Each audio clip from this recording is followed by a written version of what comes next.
Hi everybody, this is Shivali Sharma. Welcome back to my channel. I hope you all are doing great. काफ़ी time बाद आप लोगों के लिए क्लासेस मैं कंटिन्यू करने वाली हूँ.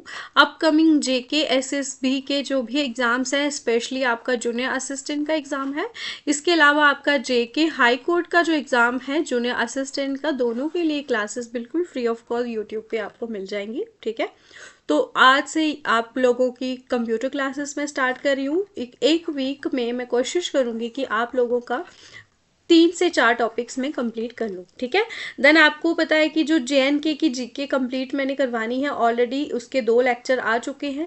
3rd लेक्चर में वो कंप्लीट हो जाएगी जिसमें आपके डोगरा रूलर्स आएंगे. ठीक है, तो ये 2 सेक्शन में जो है एक साथ करवाने वाली हूँ इस चैनल पे. तो आप लोग जल्दी से चैनल को सब्सक्राइब ज़रूर कर लें. इसके अलावा आपकी जो मंथली करंट अफेयर्स की जो सीरीज़ है वो भी मैं कंटिन्यू करूँगी, जिसमें अभी हम अक्टूबर मंथ के करंट अफेयर्स कंप्लीट करने वाले हैं, देन आपके नवंबर के. ठीक है, तो आप लोग जो है जल्दी से जो है, इसके अलावा आपको मैं बता दूं कि क्रैश कोर्स लॉन्च किया है मैंने दोनों जो है एग्ज़ाम्स के लिए. अगर आपको बोथ एग्ज़ाम्स के लिए चाहिए तो आपको जस्ट 249 रुपीज़ में कंप्लीट मटेरियल प्लस आपको 7 full mock test plus sectional test आपको मिलेंगे.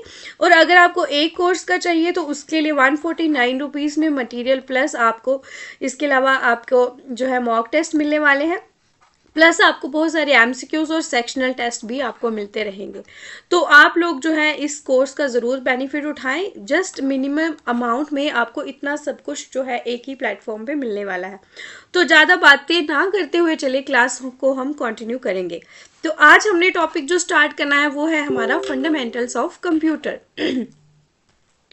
तो फंडामेंटल ऑफ कंप्यूटर में बेसिकली आपको कुछ फैक्चुअल चीज़ें पढ़नी है, और कंप्यूटर जो है उसमें जो है आप लोगों को जो जो भी इसमें इम्पॉर्टेंट कॉन्सेप्ट्स है वो सारा का सारा मैंने इस जो है पीडीएफ में आपको प्रोवाइड कर दिया है. और ये जो आपको पीडीएफ है वो आप लोगों को जो कोर्स मैंने लॉन्च किया है उसके साथ ये सारी के सारी पीडीएफ आपको मिल जाएंगे. ठीक है, तो सबसे पहले कंप्यूटर के बारे में आपको पता होना चाहिए कि कंप्यूटर जो है वो क्या होता है. इसकी डेफिनेशन यानी कि कंप्यूटर एक इलेक्ट्रॉनिक डिवाइस है, यानी कि बिजली से ये चलती है. इसमें क्या होता है कि आप जो है अपने इनपुट्स देते हो जब भी कंप्यूटर को, तो वो उसको प्रोसेस करता है, यानी कि कैलकुलेट करता है. ठीक है, और जो भी उसकी जो प्रोसेसिंग होती है वो किस तरह से होती है, उसको हम इंस्ट्रक्शंस देते हैं जिनको हम क्या बोलते हैं, प्रोग्राम्स. तो प्रोग्राम क्या होते हैं, सेट ऑफ इंस्ट्रक्शन जो कि जिसके द्वारा हमारा जो भी डेटा इनपुट की फॉर्म में हम लोग प्रोवाइड करते हैं वो उसको प्रोसेस करते हैं करके हमें आउटपुट की फॉर्म में हमें प्रोवाइड करता है. ठीक है, तो ये एक इलेक्ट्रॉनिक डिवाइस होती है. ये बेसिक चीज़ें हैं. अब हमें इसके बारे में कुछ फीचर्स भी पता होनी चाहिए. कंप्यूटर्स जो है हम लोग यूज़ करते हैं, क्यों यूज़ करते हैं, क्योंकि इसकी जो स्पीड है एज़ कम्पेयर टू ह्यूमंस बहुत ज़्यादा स्पीड है इसकी. एक्यूरेट रिजल्ट्स प्रोवाइड करता है अगर हम इसको एक्यूरेट इनपुट प्रोवाइड करते हैं. ठीक है, गार्बेज इन गार्बेज आउट आपको पता ही है किस तरह से ये काम करता है. अगर आप गलत इन्फॉर्मेशन प्रोवाइड कर रहे हो, यूज़र गलत इनपुट देगा तो ये भी आपको इनएक्यूरेट रिजल्ट ही देगा. और यहाँ पे आपको स्टोरेज की फैसिलिटी मिलती है कंप्यूटर्स में. और डिलीजेंस यानी कि इससे जितना मर्जी काम आप लोग करवाओ आप थक सकते हो, कंप्यूटर बिल्कुल भी नहीं थक सकता. और ये मल्टीटास्किंग होता है, यानी कि आप एक टाइम पे बहुत सारे काम जो है आप कर सकते हो, यानी कि डिफरेंट डिफरेंट ऐप्स को आप यूज़ कर सकते हो, डिफरेंट डिफरेंट सॉफ्टवेयर को आप लोग यूज़ कर सकते हो. ठीक है, मल्टीटास्कर होता है. और ऑटोमेटिकली आप एक बार इसको इनपुट दे दोगे, जिस तरह से आपने उनको इंस्ट्रक्शंस दी होगी वो अपना काम ऑटोमेटिकली करता रहेगा. ठीक है, अब ये थे इसके मेन फीचर्स. हो सकता है इसमें से क्वेश्चन आ जाए, बट जो इम्पॉर्टेंट चीज़ें हैं वो अभी हम लोग पढ़ने वाले हैं. अब इनके ऊपर क्वेश्चन आता है कि जो कंप्यूटर है ये कौन से वर्ड से डिराइव हुआ है. तो यहाँ पे इम्पॉर्टेंट 2 चीज़ें आपको याद रखनी है. लेटिन वर्ड से, ठीक है, कंप्यूटर जो है वर्ड लेटिन वर्ड जिसका नाम है कंप्यूट से ये डिराइव हुआ है और इसका नाम बना है कंप्यूटर. इसके अलावा जो ग्रीक वर्ड है कंप्यूटर, यहाँ से जो है आपको 2 चीज़ें याद रखनी है. लेटिन वर्ड कौन सा है, कंप्यूट. ठीक है, ग्रीक वर्ड कौन सा है, कंप्यूटर. 2 चीज़ें याद रखनी है. उसके अलावा अब जो कंप्यूटर सिस्टम है हमारा वो 4 बेसिक फंक्शंस जो परफॉर्म करता है, जो कि आपके लिए इम्पॉर्टेंट होता है पढ़ना. क्या क्या है वो, input, process, output and storage. तो ये आपको क्रोनोलॉजी के फॉर्म में भी क्वेश्चन आता है, बहुत बार जेके एसएसबी ने पूछा हुआ है. Input, processing, output and storage, ये 4 बेसिक फंक्शंस हैं जो कंप्यूटर के। तो ये किस तरह से, मतलब जैसे कि आप लोग यूज़र हो, आप इनको कोई भी इनपुट प्रोवाइड कर रहे हो कंप्यूटर को, वो उसको प्रोसेस करता है। यानी कि मान लो आप लोग पढ़ाई कर रहे हो, तो आप लोगों ने लिखा कि एमसीक्यूज ऑफ कंप्यूटर या फंडामेंटल्स ऑफ कंप्यूटर, आपने अपना इनपुट दिया, वो उसको कैलकुलेट करेगा, प्रोसेस करेगा, उसके बाद वो प्रोसेस करके आपको आउटपुट देगा। आपको बहुत सारे लिंक्स मिलेंगे, उन पे क्लिक करके आप लोग वो एमसीक्यूज को देख सकते हो, ठीक है, वो होगा आपका आउटपुट। देन वो आउटपुट को आप चाहो, अगर आपको अच्छे लगे वो एमसीक्यूज, तो आप उसको स्टोर कर सकते हो। तो उसके लिए आपको कंप्यूटर सिस्टम में स्टोरेज फैसिलिटी जो है वो भी मिलती है। तो ये 4 बेसिक कंपोनेंट्स होते हैं। अब यहाँ पे आप लोग इसकी डिटेल में पढ़ सकते हो। इनपुट इंफॉर्मेशन और डेटा, वो कौन सा डेटा होता है जो कि कंप्यूटर में आप लोग एंटर करते हो, उसे बोलते हो इनपुट। तो वो क्या करता है, डेटा और इंस्ट्रक्शंस जो कि सेट ऑफ प्रोग्राम्स, जो इंस्ट्रक्शंस मिलके आप लोगों के प्रोग्राम्स बनते हैं, वो फिर जो है सीपीयू को प्रोवाइड करता है। जो सीपीयू क्या होता है, मेन प्रोसेसिंग होती है आपकी सीपीयू, तो सीपीयू में होती है, इसीलिए इसको आप बोलते हो ब्रेन ऑफ द कंप्यूटर, ठीक है। अब प्रोग्राम्स बेसिकली क्या होते हैं, प्रोग्राम्स होते हैं कि किस तरह से कंप्यूटर सिस्टम वर्क करता है। वो अलग अलग इंस्ट्रक्शंस बनाई होती हैं, सेट ऑफ इंस्ट्रक्शंस होते हैं, उसके बाद सेट ऑफ इंस्ट्रक्शंस को बोलते हैं प्रोग्राम, और वो सीपीयू को बताता है किस तरह से वो काम करेगा, ठीक है। उसके अलावा आपकी होती है प्रोसेसिंग। प्रोसेसिंग में होता है कि आपने जो भी इनपुट दिया, वो उसका जो सीक्वेंस क्या क्या रहने वाला है, किस तरह से वो प्रोसेस करेगा, किस तरह से वो काम करेगा, ताकि जो आपका डेटा है उसको वो एज अ इंफॉर्मेशन उसको कन्वर्ट कर सके। यानी कि जो आपके लिए मीनिंगफुल हो, जो एक यूज़र के लिए मीनिंगफुल हो, वो इंस्ट्रक्शंस को परफॉर्म करके वो फिर आपको प्रोवाइड करता है। तो अब प्रोसेसिंग क्या क्या हो सकती है, कैलकुलेशंस हो सकती है, कंपैरिजन हो सकता है, या फिर डिसीजन हो सकता है, जो कि आपका कंप्यूटर सिस्टम लेता है, ठीक है। 2 चीज़ें होगी। उसके अलावा आउटपुट क्या होता है कि जो भी प्रोसेसिंग सीपीयू में हुई, उस डेटा को वो यूज़र को प्रोवाइड करता है, दैट इज़ आउटपुट, ठीक है। तो आउटपुट में बेसिकली क्या काम होता है कंप्यूटर का, कि जो डिज़ायर्ड आउटपुट है, रिजल्ट है, उसको वो प्रोवाइड करे यूज़र को, जो भी उसने इनपुट दिए होंगे उसके अकॉर्डिंगली उसको वो आउटपुट प्रोवाइड करे, ठीक है।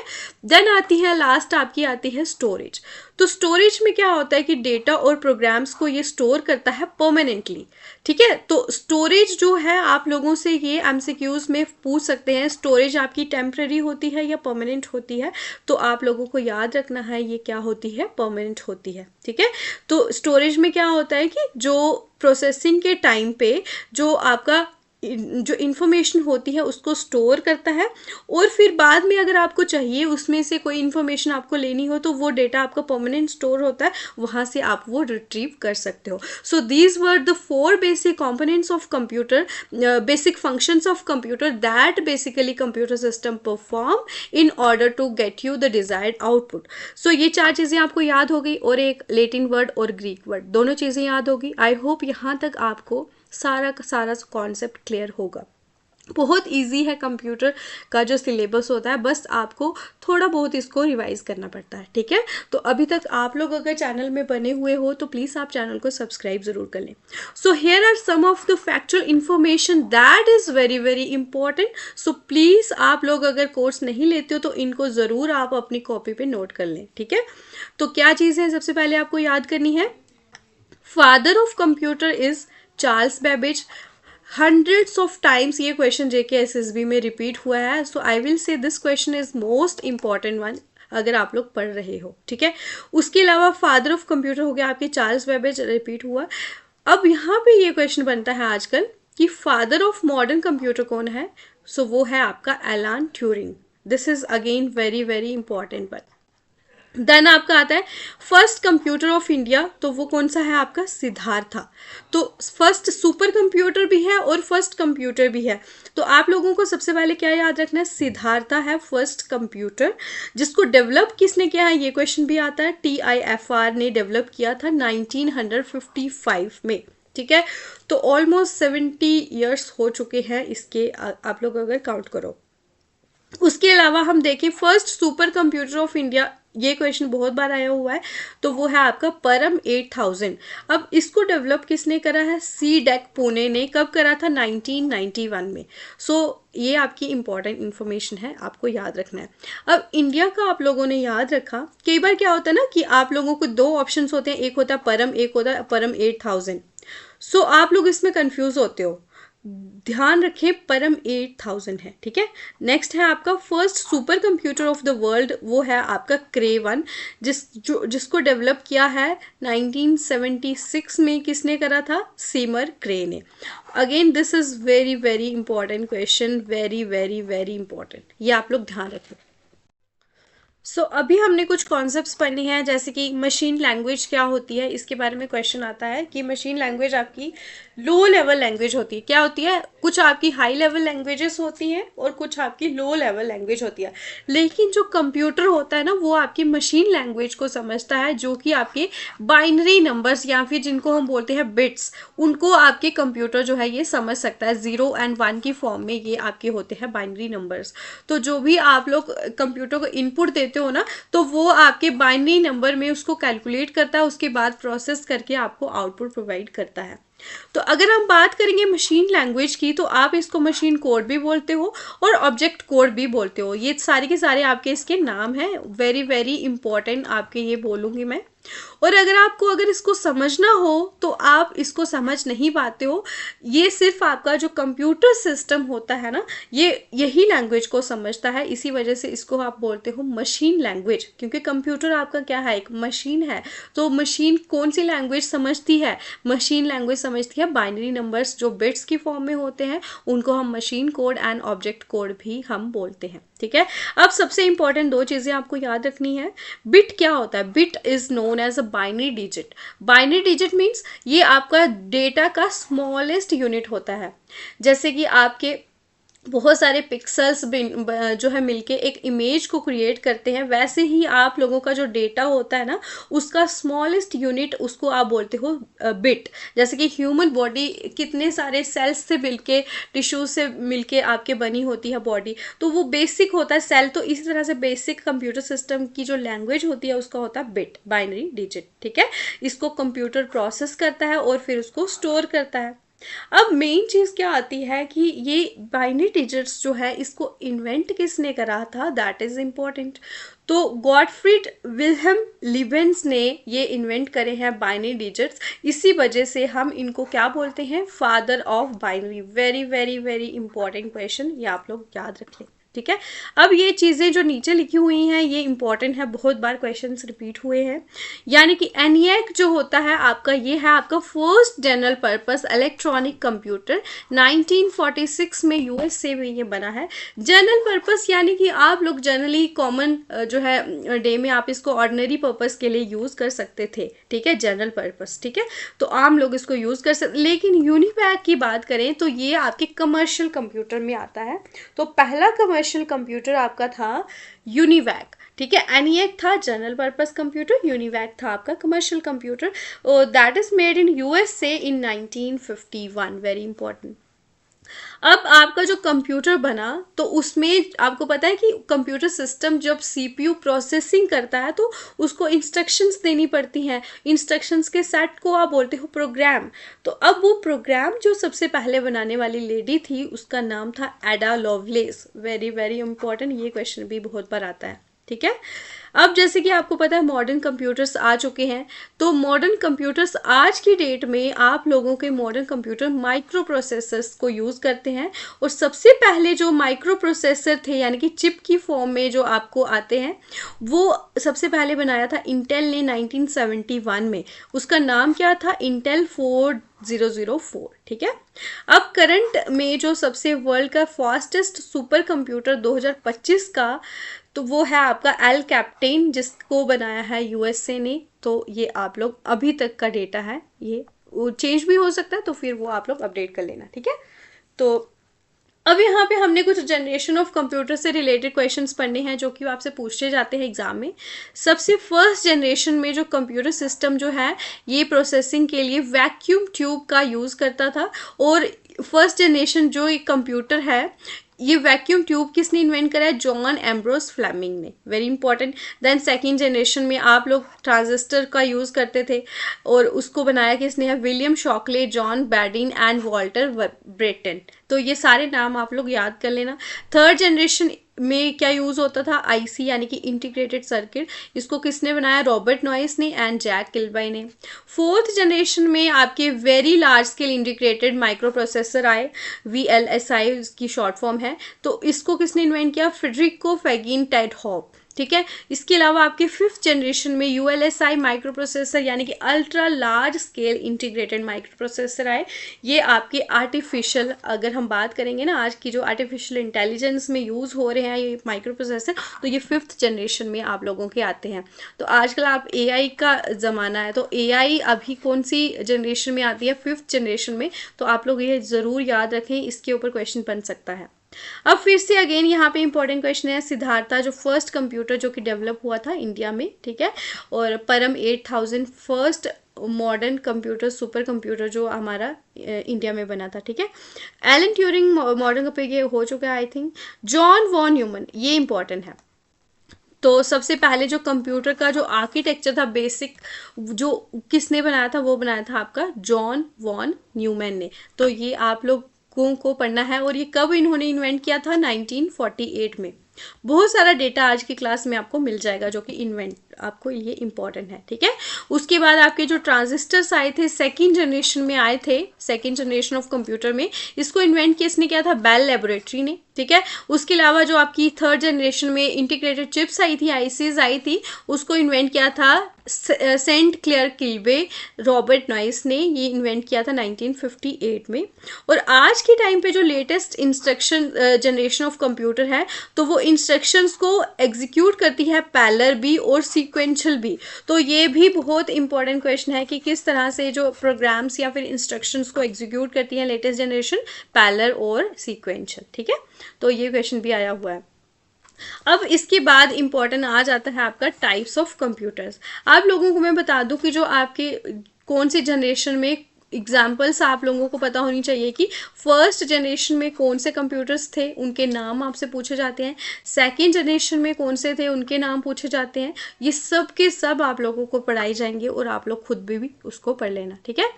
अब यहाँ पे टाइप्स ऑफ कंप्यूटर को हम लोग क्लासीफाई करते हैं on the basis of size, purpose and function, ठीक है। तो साइज के बेसिस पे आपके कंप्यूटर अलग अलग डिवाइड होंगे, जो है क्लासिफिकेशन होगी उनकी। तो सबसे पहले हम लोग पढ़ने वाले हैं पर्पस, यानी कि हम कंप्यूटर को यूज़ कर रहे हैं तो हमारा पर्पस क्या है, ठीक है।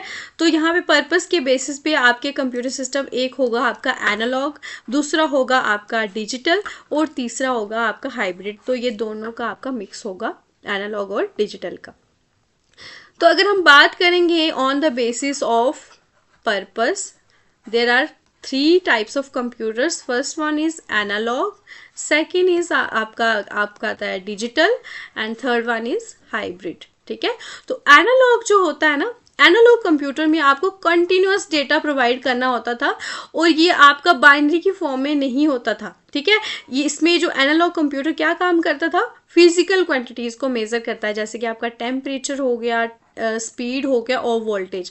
तो ये क्या होती हैं? आपकी फिजिकल क्वांटिटीज़। तो फिजिकल क्वांटिटीज़ को मेज़र करने के लिए आपके एनालॉग कंप्यूटर होते हैं, वेरी वेरी इंपॉर्टेंट। ये आप लोगों की एग्जांपल्स होती हैं, ठीक है। जैसे कि आपका थर्मोमीटर हो गया, स्पीडोमीटर हो गया, वोल्ट मीटर हो गया एंड सिस्मोग्राफ हो गया। ये सब आपके आते हैं एनालॉग कंप्यूटर्स में।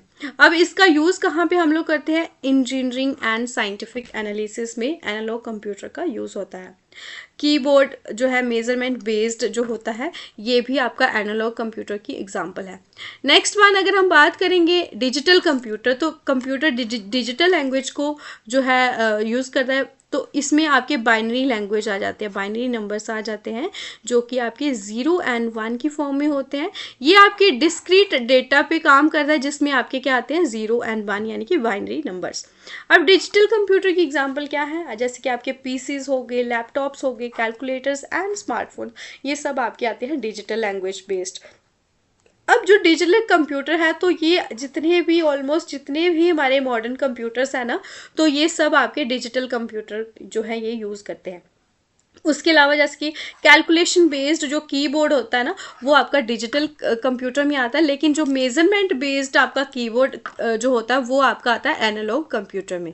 नेक्स्ट अगर हम बात करेंगे हाइब्रिड, तो हाइब्रिड जो है ये दोनों का आपका मिक्सचर है, इसमें आपके दोनों को फीचर्स आते हैं, एनालॉग और डिजिटल कंप्यूटर्स। अब जैसे एग्जांपल हम देखें, ईसीजी मशीन हो गया, वेदर फोरकास्टिंग सिस्टम हो गया, पेट्रोल पंप फ्लो मीटर, ये सब आपके हाइब्रिड में आते हैं। उसके अलावा ये यूज़ आपके जैसे कि मेडिकल और साइंटिफिक फील्ड में इसका यूज़ होता है। इसमें आपके मेजरमेंट प्लस कंप्यूटिंग दोनों आपके आते हैं। तो ये हो गया आपका on the basis of purpose. फिर आपका आता है on the basis of size. तो यहाँ पे आपके 4 टाइप्स के कंप्यूटर होते हैं। तो सबसे पहले अगर हम बात करेंगे on the basis of size, सबसे फर्स्ट नंबर पे आपका आएगा माइक्रो कंप्यूटर, देन आपका आएगा मिनी कंप्यूटर, यहाँ पे आप देख सकते हो, देन आपका आएगा मेन फ्रेम, उसके बाद आपका आएगा सुपर कंप्यूटर। ठीक है, तो ये आता है आपका on the basis of size and performance. ठीक है, अब जैसे कि जो माइक्रो कंप्यूटर होते हैं वो कौन से कंप्यूटर होते हैं, सबसे छोटे लेवल के जो कंप्यूटर होते हैं, जो अगर हम बात करेंगे सिंगल यूज़र कंप्यूटर हम उनको बोल सकते हैं, एक यूज़र ही उसको एक टाइम पे यूज़ कर सकता है, जिसमें आप लोगों को वहाँ पे उस कंप्यूटर में माइक्रो प्रोसेसर होता है जिसको आप बोलते हो उसका सीपीयू। अब सीपीयू में प्रोसेसिंग होती है, तो सीपीयू में ही आपकी माइक्रोचिप जो यानी कि माइक्रो प्रोसेसर होता है, और वो सिंगल यूज़र जो है कंप्यूटर होता है माइक्रो कंप्यूटर। जैसे कि हम लोग जैसे लैपटॉप यूज़ करते हैं, डेस्कटॉप, टैबलेट, स्मार्टफोन, तो ये सब आपके माइक्रो कंप्यूटर आते हैं। ठीक है, तो आप सिंगल एक टाइम पे तो एक ही पर्सन यूज़ कर सकता है। अब जैसे कि इसका यूज़ कहाँ पे होता है, पर्सनल यूज़ भी होता है और ऑफिस में भी इसका यूज़ होता है। अब इसका कीवर्ड जैसे कि आप सिंगल यूज़र आप इसको बोल सकते हो, ये एक सिंगल यूज़र है। अब ये इसके ऊपर बहुत बार क्वेश्चन रिपीट हुए हैं, ये आप लोगों को ध्यान रखना है। मिनी कंप्यूटर जो होता है ना, ये आपका मल्टी यूज़र कंप्यूटर होता है, वेरी इंपॉर्टेंट पॉइंट है, यहाँ पे नोट कर लीजिए, और ये माइक्रो कंप्यूटर से ज़्यादा पावरफुल होता है। अब इसकी जो एग्जांपल है यहाँ पे IBM ES400, PDP-11, ये एग्जांपल आप लोगों को याद रख लेनी है। अब ये चीज़ें याद तभी होंगी जब आप इनको रिवाइज करते हो। अब इसको यूज़ कौन करता है, छोटी मोटी जो ऑर्गेनाइजेशन होती है, कंपनीज होगी या फिर लैब्स में इनको यूज़ किया जाता है। और इसमें आपको जो कीवर्ड इसमें याद क्या रखना है, ये बहुत सारे यूज़र को एक टाइम पे सपोर्ट करता है। नेक्स्ट आपका आ गया main frame computer. Main frame computer इसका साइज बड़ा होता है और ये बहुत सारे यूज़र्स को एक साथ काम करने के लिए हैंडल कर सकता है। अब जैसे कि आपके बैंकिंग हो गए, रेलवेज हो गए, बड़ी बड़ी ऑर्गेनाइजेशन होती हैं, वो आपके मेन फ्रेम कंप्यूटर को यूज़ करती हैं। अब यहाँ पे भी मल्टीपल यूज़र जो है आपके मिनी कंप्यूटर में भी आप देख सकते हो मल्टीपल यूज़र हैं, लेकिन जहाँ पे अगर आपको क्वेश्चन आता है कि 100 ऑफ यूज़र साइमल्टेनियसली एक टाइम पे काम कर सकते हैं, वो कौन सा कंप्यूटर है, तो वो है आपका मेन फ्रेम कंप्यूटर। ठीक है, और एग्जाम्पल आप लोग ध्यान रख सकते हो, बैंकिंग जो में एक टाइम पे कितने सारे यूज़र जो है काम कर रहे होते हैं, बड़ी बड़ी ऑर्गेनाइजेशन। ठीक है, multi user bulk data processing आपकी होती है मेन फ्रेम कंप्यूटर्स में, वेरी इंपॉर्टेंट। नेक्स्ट बात करेंगे हम सुपर कंप्यूटर की। तो सुपर कंप्यूटर तो आप इसकी डेफिनेशन में ही, इसके नाम में ही आप लोगों को पता चल जा रहा है कि सुपर कंप्यूटर, सुप्रीम लेवल पे हम इसको दर्जा देंगे, यानी कि fastest and most powerful computer, जिसमें आप बड़ी बड़ी कॉम्प्लेक्स यानी कि साइंटिफिक कंप्यूटेशंस आपको करनी होंगी, तो उसके लिए आपको सुपर कंप्यूटर का यूज़ करना पड़ेगा। इसकी एग्जांपल आप लोग देख सकते हो, परम इंडिया, क्रे, फुगाकू, प्रत्यूष, तो ये सब इसकी एग्जांपल्स है। परम इंडिया की आपकी परम है ना। अब यहाँ पे जैसे आपको वेदर फोरकास्टिंग, तो वहाँ पे आपको बहुत सारी कैलकुलेशंस करनी पड़ती हैं, फिर उसके बाद आप प्रिडिक्ट कर सकते हो कि किस टाइम पे मौसम कैसा है, तो ये एक आम इंसान को यूज़ ही नहीं कर सकता। ठीक है, उसके लिए आप लोगों के पास, आप लोग साइंटिफिक यूज़र होने चाहिए, आपके पास वो डिग्रीज होनी चाहिए, वो प्रैक्टिस होनी चाहिए। इसके अलावा अगर आपको न्यूक्लियर रिसर्च करनी है, स्पेस रिसर्च करनी है, तो उसके लिए ये यूज़ होता है। जैसे कि इसको आप बोल सकते हो हाई स्पीड साइंटिफिक कंप्यूटिंग के लिए सुपर कंप्यूटर यूज़ होता है। उसके बाद इसकी फंक्शनैलिटी के बेसिस पे आप लोग इसको जो है क्लासिफाई करते हो। सबसे पहले आते हैं आपका server computer, then work station, फिर आपका आता है एम्बेडेड। अब सर्वर कंप्यूटर क्या होता है कि जो आपका सर्विसेज और जो डेटा होता है दूसरे अलग अलग कंप्यूटर्स को एक नेटवर्क में जो जो कंप्यूटर्स होते हैं उनको डेटा और सर्विसेज कौन प्रोवाइड करता है? सर्वर। ठीक है, जैसे कि आप लोग एक यूज़र हो तो आप लोग कंप्यूटर सिस्टम से कुछ इनपुट दे रहे हो तो आपको चाहिए उसका आउटपुट। ठीक है, आपको वो डेटा चाहिए, आपको पता करना है, तो सर्वर क्या करता है? वो आपका डेटा जो आपने उनसे आउटपुट मांगा है वो सर्वर प्रोवाइड करता है। ठीक है, जैसे आपका वेब सर्वर हो गया, फाइल सर्वर हो गया, डेटाबेस सर्वर हो गया। अब इसका यूज़ कहाँ पे होता है? नेटवर्किंग में, वेबसाइट्स में, डेटाबेसेस जो बड़े बड़े होते हैं, ठीक है, उसमें। देन आपका आता है work station.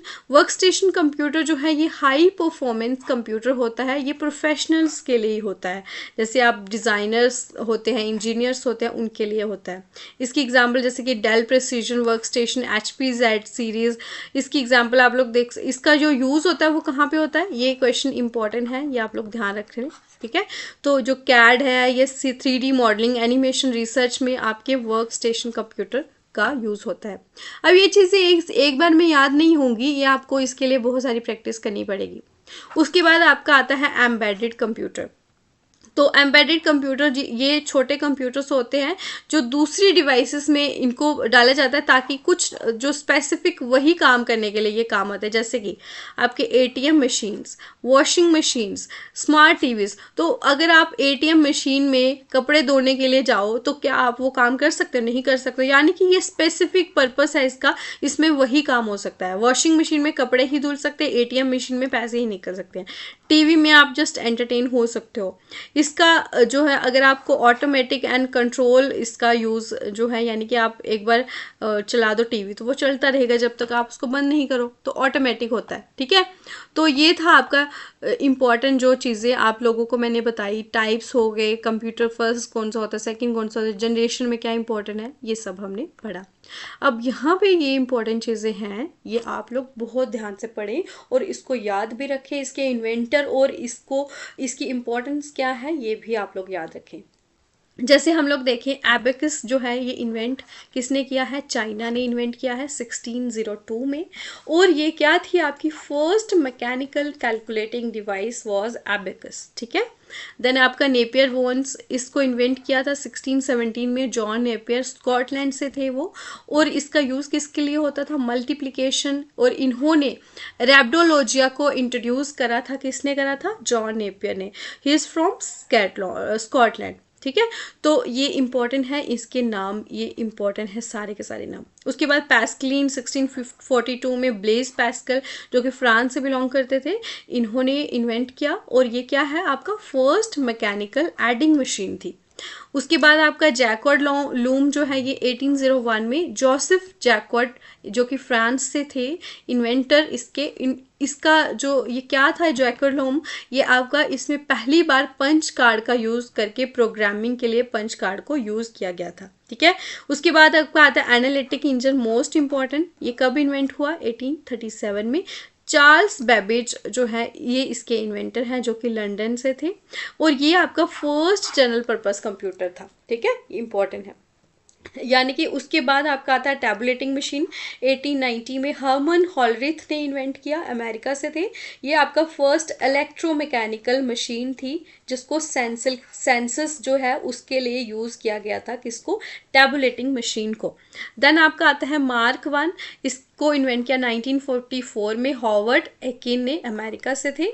Electromechanical computer world war second में यूज़ हुआ था। ये सारा डेटा पढ़ लेना आप लोग। फिर एनियाक जो मैंने आपको बताया भी था, फर्स्ट इलेक्ट्रॉनिक डिजिटल कंप्यूटर था। एडसैक आपका फर्स्ट कंप्यूटर जिसमें स्टोरेज कैपेसिटी थी। ठीक है, यूनिवैक आपका first general purpose electronic computer था। और IBM 650 1953 में IBM कंपनी ने इन्वेंट किया था। ये payroll, oil design and market research के लिए इसका काम हुआ था।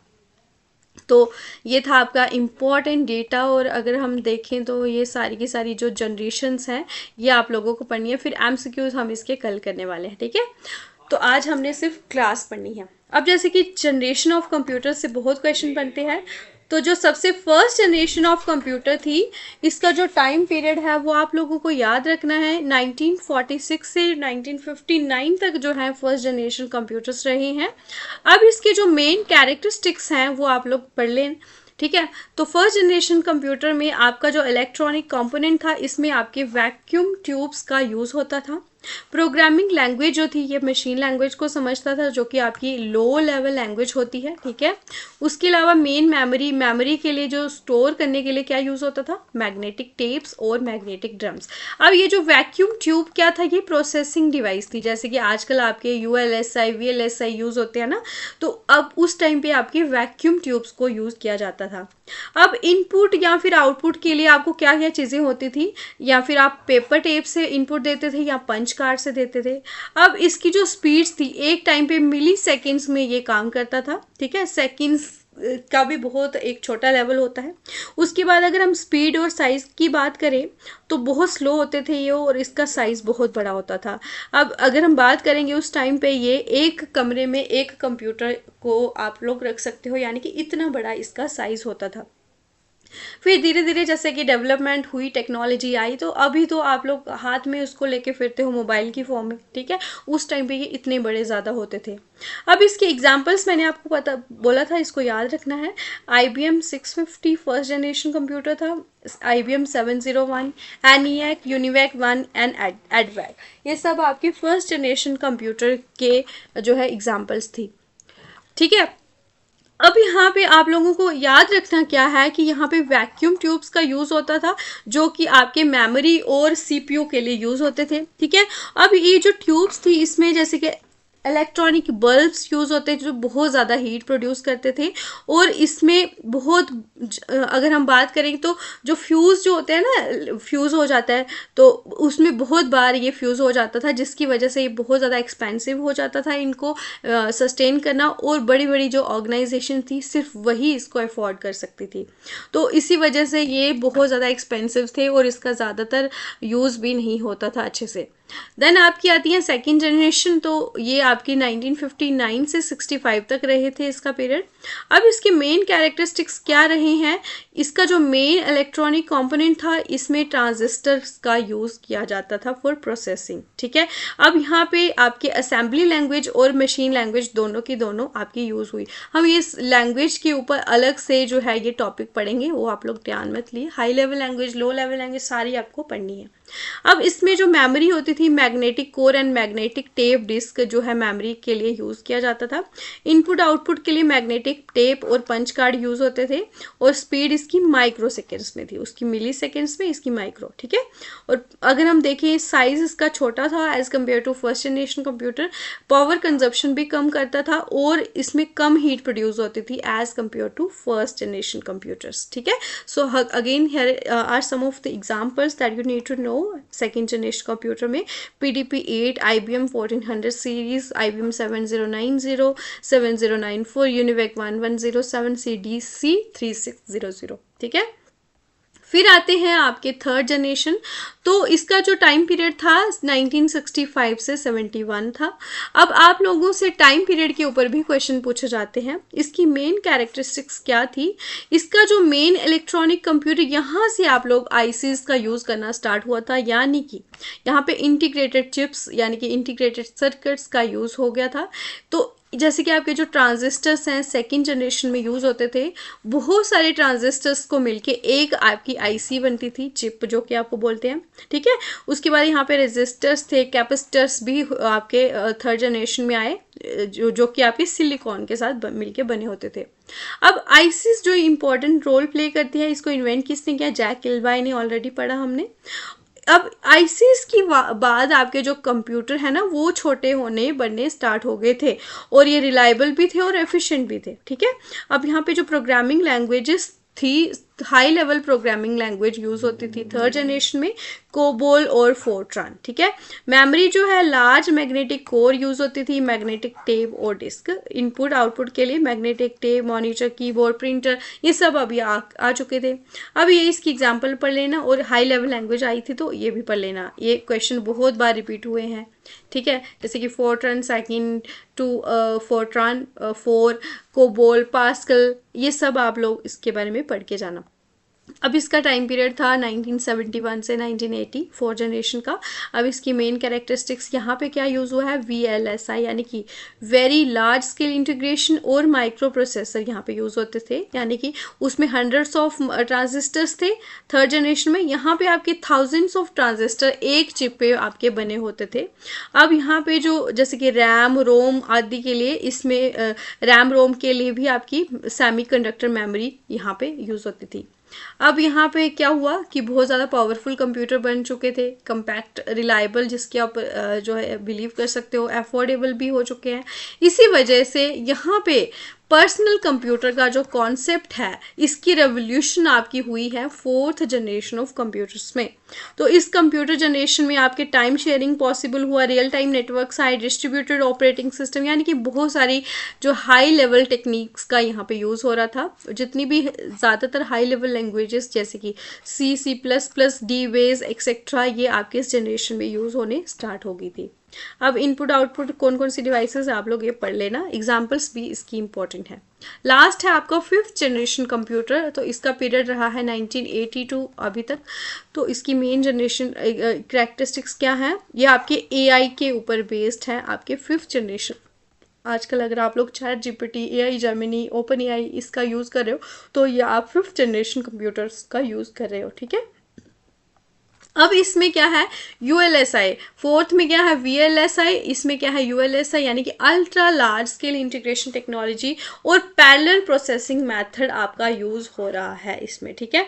यानी कि मिलियंस ऑफ ट्रांजिस्टर एक चिप पे काम कर रहे हैं, इसी वजह से जो पैरेलल प्रोसेसिंग जो है वो 1, 2 या 4 माइक्रो प्रोसेसर को एक साथ काम करवा सकती है, ठीक है। लैंग्वेज जो है यहाँ पे नेचुरल लैंग्वेज यानी कि ह्यूमन लैंग्वेज को भी ये जो है इजीली अंडरस्टैंड कर सकता है, और इसी वजह से इस जनरेशन का जो कंप्यूटर है पैरेलल प्रोसेसिंग हार्डवेयर के ऊपर बेस्ड है और आर्टिफिशियल इंटेलिजेंस सॉफ्टवेयर के ऊपर बेस्ड है।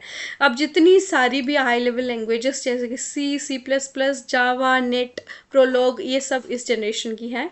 इसका साइज़ पोर्टेबल है, आप इसको कैरी कर सकते हो, छोटा है साइज़ में, small in size. Input and output devices में जैसे कि आपके track pad, touch screen, pen, speech, input output, ये सब आप लोग पढ़ लेना, ये इसमें यूज़ होते हैं।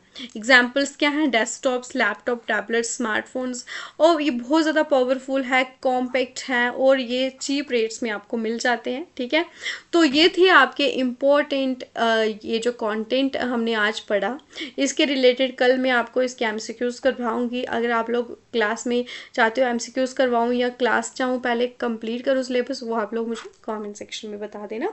बाकी आज की क्लास आपको किस तरह से लगी आप लोग ज़रूर कमेंट में बताना, और चैनल को भी आप लोग सब्सक्राइब कर लेना, ठीक है। Thanks for watching, do like, share and subscribe Shivali Sharma classes. Take care all of you, good night.